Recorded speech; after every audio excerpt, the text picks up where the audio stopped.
स्वागत है आपका शिक्षा के एक बृहद मंच पर शुक्ला आईएएस एकेडमी में।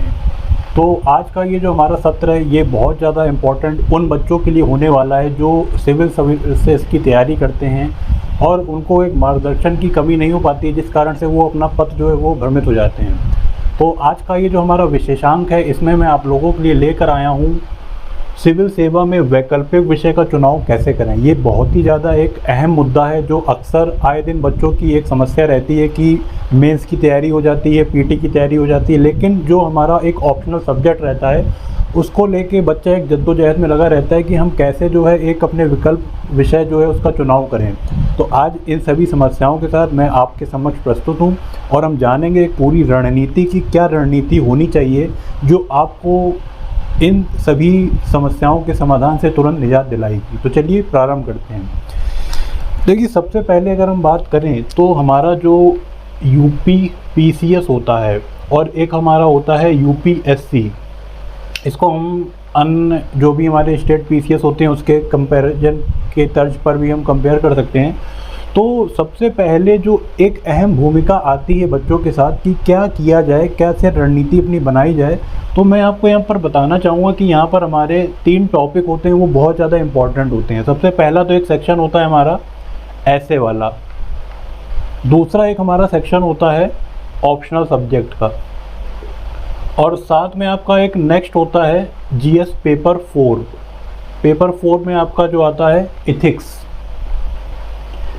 सेम यही पैरामीटर जो है आपके स्टेट पीसीएस में फॉलो होते हैं, लेकिन अगर हम ऑप्शनल सब्जेक्ट की लेवल को बात करें लेकर तो आपका जो जेपीएससी है और एक आपका जो एमपीपीसीएस है उसमें फ़िलहाल ऑप्शनल सब्जेक्ट को नहीं रखा गया है। उस पर कुछ विवादास्पद मुद्दे थे जिसको अब फ़िलहाल वहाँ पर ऑप्शनल की जो कहानी है वहाँ पर उसको समाप्त कर दिया गया है। लेकिन अन्य जितने भी हमारे राज्य स्टेट पीसीएस हैं उन सबके में ये ऑप्शनल को अभी है। तो सबसे पहले अगर हम बात करें यूपी पीसीएस के संदर्भ में, तो यूपी पीसीएस में आपका जो ऐसे है वो आपका करीब 250 नंबर का होता है। आपका जीएस पेपर 4 है वो भी 250 नंबर का होता है। और जो आपका ऑप्शनल है, ऑप्शनल को लेकर यहाँ पर 500 नंबर का कुल दिया जाता है, जिसमें आपके पेपर 1 और पेपर 2 होते हैं जो कि ये भी 250 नंबर के होते हैं। अगर हम यूपी पीसीएस के संदर्भ में बात करें तो इसमें भी 3 पैरामीटर आपके बहुत ज़्यादा मायने रखते हैं कि आपका जो फाइनल लिस्ट में नाम आएगा और आप जो सिलेक्शन लोगे तो उसकी आधारभूत तैयारी के लिए हमें ऐसे हो गया, ऑप्शनल हो गया हमारा, और एक हमारा हो गया जीएस पेपर 4। पेपर 4 में भी यहाँ पर आपको इथिक्स पूछा जाता है। इथिक्स के बारे में यहाँ पर सारी चीज़ों को आपको अवगत कराया जाता है। तो यहाँ पर जो मार्क्स का डिस्ट्रीब्यूशन है वो यहाँ पर होता है आपका, ये टोटल होता है आपका जो ऑप्शनल है ये आपका करीब 400 नंबर का होता है, और जिसमें 200 नंबर के 2 पेपर होते हैं, पेपर 1 पेपर 2, उसके हिसाब से ये आपका पूछा जाता है। बाकी जो ये वाले सेक्शन हो जाते हैं ये सब आपके 200 नंबर के रहते हैं। तो सबसे पहली चीज़ आपको क्या ध्यान में रखना है कि अगर आपको एक बृहद समझ अपनी विकसित करनी है और फाइनल लिस्ट में सिलेक्शन करना है तो आपको ऐसे पर, आपको ऑप्शनल सब्जेक्ट पे और आपको जीएस पेपर 4 का जो एथिक्स वाला पेपर होता है उस पर बहुत ज़्यादा एक मजबूत पकड़ को बनाना होगा।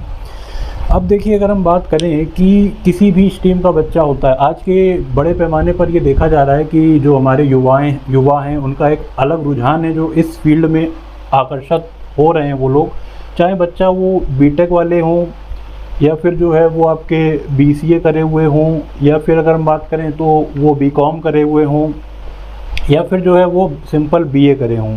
बाकी जो अन्य पोस्ट ग्रेजुएट भी अगर हम देखें, एमबीए हो गए या एमटेक हो गए, ये सारे जो हमारे युवा हैं वो भी आजकल एक रुझान उनका जागृत हुआ है, सिविल सेवा की ओर आकर्षित हो रहे हैं।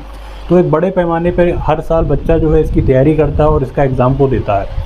अब यहाँ पर मेन मुद्दा ये आता है कि आपने तैयारी कर ली, लेकिन अब विकल्प जो विषय आप कैसे चुनें। तो जीएस पेपर के अंतर्गत मैं आपको एक व्यक्तिगत सुझाव यही दूंगा कि अगर आप किसी भी स्ट्रीम में, जैसे अगर आप बीटेक हैं तो यहाँ पर एक आपका सिविल इंजीनियरिंग ऑप्शनल होता है यूपी पीसीएस में, आप वो ऑप्ट कर सकते हैं। मेरीन इंजीनियरिंग होता है वो ऑप्ट कर सकते हैं।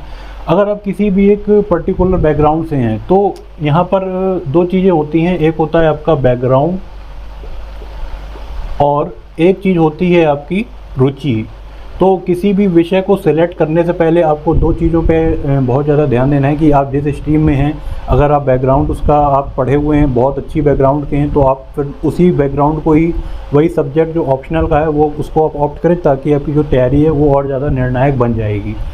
और अगर आप उस बैकग्राउंड के नहीं हैं, अगर आप किसी अन्य बैकग्राउंड से हैं और आप इस फील्ड में आ गए हैं, काफ़ी समय से तैयारी कर रहे हैं, तो आप पहले ये देखें कि आपकी रुचि किस सब्जेक्ट में है।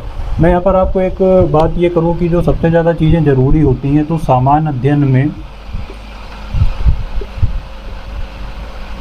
हमारे जो आधारभूत सब्जेक्ट हैं, जैसे अगर हम बात करें सामान्य अध्ययन में, हमें भारतीय राज्य व्यवस्था को पढ़ना ही पढ़ना है, इतिहास जो है वो हमें पढ़ना ही पढ़ना है, उसके बाद भारत का भूगोल हमें पढ़ना ही पढ़ना है, और इकोनॉमिक्स हो गई या फिर पर्यावरण अध्ययन हो गया। तो कुछ ऐसे सामान्य वस्तुएं जिनका अध्ययन हमें करना ही करना है, उस पर फिर ये फील्ड जो है आपकी वो मायने नहीं रखेगी।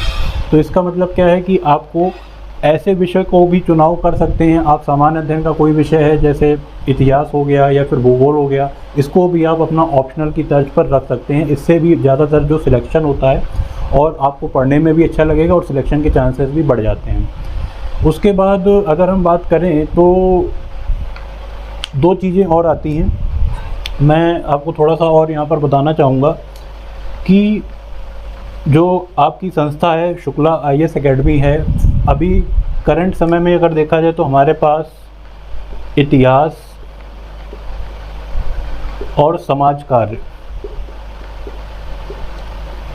दो विषय अभी ऑप्शनल के लिए इनकी क्लासेस स्टार्ट करी जाएंगी आगामी एक सप्ताह के पश्चात।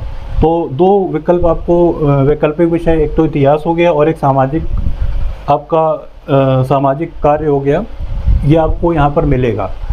अब यहाँ पर थोड़ा सा डिफरेंस बच्चों के मन में ये आता है कि अगर उसने मान लीजिए उसके पास टाइम नहीं है, वो चाहता है कि उसने मेंस की तैयारी पूरी कर ली है, PT ओरिएंटेड तैयारी भी पूरी कर ली, अब वो ऑप्शनल पे काम करना चाहता है, तो यहाँ पर उसको अगर केवल उसका माइंड सेट केवल PCS को लेकर है कि केवल मुझे PCS ही देना है, तो आपके पास एक बहुत ज़्यादा अच्छे विकल्प आते हैं। एक आता है आपका समाज कार्य और एक आता है आपका रक्षा अध्ययन। ये दो विषय ऐसे हैं, अगर आपको टाइम नहीं है तो आप इन दोनों में से किसी एक विषय को ऑप्ट करके अपना ऑप्शनल चूज़ करके और जो कंटिन्यू तैयारी है उसको आप निरंतर रख सकते हैं। समाज कार्य में आपको पढ़ना ही है, मेंस का टॉपिक एक होता है हमारा सोशल वर्क, जिसमें आपके तमाम चिंतक होते हैं, उनके बारे में पढ़ना है।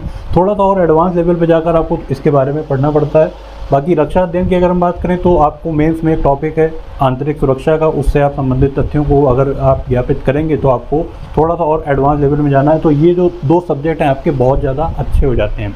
लेकिन यहाँ पर उन व्यक्ति जो बच्चे हमारे साथ जुड़े हैं जो UPSC की केवल ओरिएंटेड तैयारी कर रहे हैं, तो उनके लिए फिर ये दो विषय यहाँ पर नहीं होते हैं। उनके लिए फिर आपको इतिहास हो गया, भूगोल हो गया, या फिर अर्थशास्त्र, अगर आप BCom के स्टूडेंट हैं और आपकी सोचते हैं कि इकोनॉमिक्स में हम बहुत अच्छी समझ रखते हैं, बहुत अच्छी समझ को विकसित कर सकते हैं, तो आप जो है फिर यहाँ पर इकोनॉमिक्स को भी क्या कर सकते हैं, अपना ऑप्शनल रख के उसकी तैयारी को और धारदार कर सकते हैं।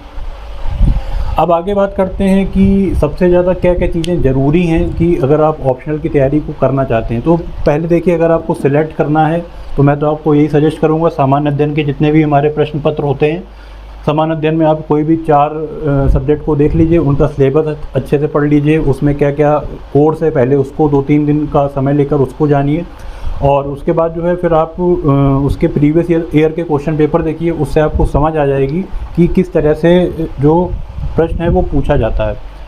और सामान्यतः अगर हम बात करें तो जो अभी तक का जितना भी मैंने रिसर्च किया है आपका UPPCS और UPSC को लेकर, तो UPSC की अगर हम बात करें, UPSC में ऑप्शनल हो गया आपका और एक हो गया आपका सामान्य अध्ययन। तो ये आप प्रमाण इसका देख भी सकते हैं। ऑप्शनल का जितना भी अभी तक के प्रीवियस ईयर के क्वेश्चन पेपर के थ्रू अगर हम जाएं, तो अगर आप 30 साल तक के क्वेश्चन पेपर को रिव्यू करते हैं तो वहाँ पर केवल एक ही पैटर्न है, रिपीटिशन की पॉलिसी जो है UPSC द्वारा पूछी जाती है, वो पेपर के जो क्वेश्चन है वही रिपीट किए जाते हैं। अब अगर आप ऐसे सोचो, भारतीय इतिहास का आपका ऑप्शनल है, इतिहास में आपसे पूछा गया है कि सिंधु घाटी सभ्यता के कुछ मुख्य कारक के बारे में बताइए, या फिर आपका जो है उत्तर वैदिक काल है उसके बारे में जो आपकी प्रशासनिक स्थिति थी या फिर उस टाइम का जो आपका सामाजिक स्तर था उसके बारे में बताइए। तो घुमा फिरा के वो क्वेश्चन केवल और केवल सिंपल रिपीट करके ही आपको पूछे जाते हैं। थोड़ा सा आपको मेन जो तैयारी करनी है, जो थोड़ा सा घुमावदार क्वेश्चन आते हैं वो आते हैं आपके सामान्य अध्ययन के पेपर में। उसमें क्वेश्चन का नेचर वो थोड़ा सा ट्विस्ट हो जाता है, लेकिन अगर आप ऑप्शनल की भली भांति तैयारी करना चाहते हैं तो आपको यहाँ पर आसानी से कर सकते हैं। तो आपको प्रीवियस ईयर के क्वेश्चन पेपर को एक साथ रखना है अपना, और कुछ कंटेंट होता है जैसे मैं अगर थोड़ी सी बात करूं कि इतिहास का अगर आपका वैकल्पिक विषय है तो कुछ हमारी पुस्तकें होती हैं, जैसे वैसे तो इतिहास अपने आप में एक बहुत ज़्यादा बृहद विषय वस्तु है। जैसे भारत का इतिहास की अगर हम बात करते हैं तो पहले आपको प्राचीन भारत पढ़ना पड़ेगा, मध्यकालीन भारत पढ़ना पड़ेगा, उसके बाद आपका जो आधुनिक भारत है उसके बारे में पूरी एक समग्र चर्चा आपके पास होनी चाहिए। उसके बाद जो है आज़ादी के बाद का भारत होगा, स्वतंत्रता संग्राम से रिलेटेड पूरे एक टॉपिक अच्छा खासा, उससे भी प्रश्न आने की संभावना रहती है। और उसके बाद जो अगर हम देखें कि थोड़ा सा आपका फिर इधर जो मेंस वाला टॉपिक है उसको पढ़ने के लिए आपको विश्व इतिहास की समझ होना ही अनिवार्य है। फिर आधुनिक भारत के जो और नए नए तरीके हैं और आज़ादी के बाद के भारत से लेकर अब तक क्या क्या व्यवस्थाएं हुई हैं, तो ये पूरा एक एरा जो है ये आपका इसमें इतिहास में कवर हो जाता है। इसके लिए आपको कुछ अन्य बुकों को भी कंसल्ट करना पड़ेगा। माजिद हुसैन हो गई, बिपिन चंद्रा जैसी कुछ अहम बुकें हैं जो इसके लिए ज़्यादातर रिव्यू करी जाती हैं, और आपका कुछ इग्नू का स्टडी मटेरियल वगैरह भी है, तो वो डिस्कस करेंगे। उसके लिए मैं एक अलग से सेशन लूँगा जब हम इतिहास के वैकल्पिक विषय को लेकर आपके लिए आएंगे। तो ऐसे आप जो है पूरा अपना माइंड सेट को डिज़ाइन कर सकते हैं कि किस तरीके से आपको अपना ऑप्शनल सिलेक्ट करना है। आगे आने वाले समय में मैं इससे रिलेटेड और गाइडेंस प्रोग्राम लाऊँगा, तो आशा होगी कि आज का ये जो पूरा सत्र था इसको आप लोगों ने आसानी से समझा होगा और आपके अंदर एक विकसित समझ हो पाई होगी कि किस तरीके से अब हम अपना ऑप्शनल को सिलेक्ट करें। तो जो छात्र हमारे यूपीएससी की तैयारी कर रहे हैं वो कमेंट में जो है मुझे अपने ऑप्शनल लिखकर अवगत कराइएगा। तो मिलेंगे आपसे फिर एक नई वीडियो में, तब तक बने रहिएगा शुक्ला IAS अकेडमी के साथ और जो है अपनी तैयारी को निरंतर रखिएगा। चलिए बहुत बहुत शुक्रिया, धन्यवाद, जय हिंद।